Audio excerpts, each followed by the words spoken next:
अजीत पवार के ऑफिस का उद्घाटन। लेकिन उद्घाटन से पहले किसने चुरा ली चाबी? नए ऑफिस के दरवाजे को धक्का मारकर हुआ उद्घाटन। महाराष्ट्र में एनसीपी या राष्ट्रवादी कांग्रेस पार्टी में दोफाड़ होने के बाद अजीत पवार के धड़े वाली एनसीपी ने मंगलवार को नए पार्टी कार्यालय का उद्घाटन किया। यह उद्घाटन हुआ खुद अजीत पवार के हाथों। लेकिन इस उद्घाटन में एक अजीब सा वाकया हुआ।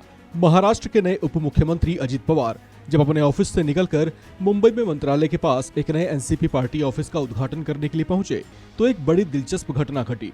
दरअसल हुआ ये कि जैसे ही अजीत पवार नए पार्टी कार्यालय का उद्घाटन करने को तैयार हुए तभी पार्टी ऑफिस के गेट की चाबी ही गुम हो गई। ऐसे में अजीत पवार को काफी देर तक पार्टी ऑफिस के बाहर ही अपने समर्थकों के साथ बैठे रहना पड़ा। इसे लेकर बाद में पार्टी समर्थकों ने यह दावा किया कि जिस बंगले को पार्टी कार्यालय में तब्दील किया गया उसमें उद्धव ठाकरे गुट के नेता अंबादास दानवे रहते थे। उनके पीए पर यह आरोप लगाया गया कि वही चाबी को लेकर कहीं चली गई। ऐसे में कुछ देर चली चाबी की तलाश के बाद पवार समर्थकों ने पार्टी कार्यालय के गेट को धक्का मारकर खोला, तब कहीं जाकर सब अंदर जा सके। महाराष्ट्र में एनसीपी के खेमे में हुए दोफाड़ के बाद महाराष्ट्र में मंत्रिमंडल का विस्तार किया गया है। अजीत पवार जहां डिप्टी सीएम बनाए गए हैं तो वहीं उनके समर्थक विधायकों को मंत्री पद की शपथ दिलाई गई थी।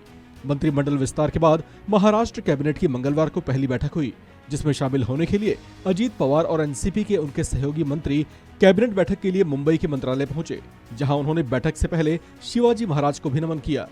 आपको बता दें कि अजीत पवार समेत कुल 9 एनसीपी विधायक शरद पवार का साथ छोड़कर एनडीए में शामिल हो गए थे।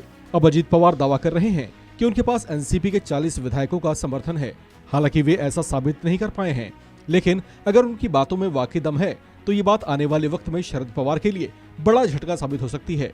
हालांकि शरद पवार इसे अभी भी हल्के में ले रहे हैं। उनका कहना है कि वे ऐसा होते हुए कई बार देख चुके हैं, लेकिन हर बार एनसीपी पहले से ज्यादा मजबूत होकर खड़ी हुई है।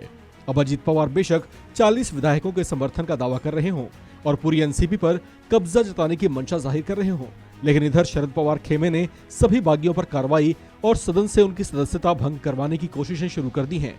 एनसीपी के महाराष्ट्र अध्यक्ष जयंत पाटिल ने बताया कि हमने विधानसभा अध्यक्ष को एक याचिका भेजी है, जिसमें एनसीपी की ओर से अपील की गई है कि विधानसभा में उनकी पार्टी के 53 विधायक हैं, जिनमें से 9 ने दल बदल लिया है, जबकि बाकी सभी हमारे साथ हैं।